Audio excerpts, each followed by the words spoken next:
চেষ্টা করবেন আপনার কান পর্যন্ত যেন ওই কথাগুলো কখনোই না পৌঁছায়, যে কথাগুলো আপনার অবর্তমানে আপনার সামনে রসগোল্লা সাজা মানুষগুলো বলে বেড়ায়।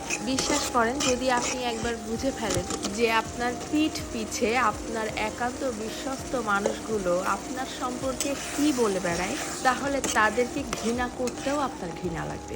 যদি আপনি বুঝে ফেলেন আপনার কান পর্যন্ত কোনো কায়দায় যদি কথাগুলো চলেও আসে, তখন আপনি এমনিতেই নিঃশব্দে মেনে নিতে বাধ্য হবেন যে আপনার আশেপাশে আসলে আপনার বিশ্বাসযোগ্য কেউ নেই। যখন কেউ আপনার প্রশংসা করবে, সেটা তারা কোনো রকম রিয়াকশন ছাড়াই চুপচাপ শুনবে। অথচ কেউ যখন আপনার সম্পর্কে খারাপ কিছু বলবে, সেটা দেখবেন যত দ্রুত সম্ভব এরাই মানুষের মধ্যে ছড়িয়ে দিবে। আপনি যতই ভালো হন, যতই তাদের হেল্প করেন, যতই তাদের সাথে ভালো মনে মিশতে চাওয়ার চেষ্টা করেন, কোনো লাভ নেই। কারণ এরা আপনাকে হিংসা করতেই বেশি পছন্দ করে। আপনার সামনে দেখাবে যে আপনাকে ভালোবাসে, অথচ আপনার পিঠ পিছে আপনাকে প্রচন্ড লেভেলের হিংসা করে। দীর্ঘদিন ধরে সবকিছু জেনেও চুপচাপ সহ্য করতে করতে যখন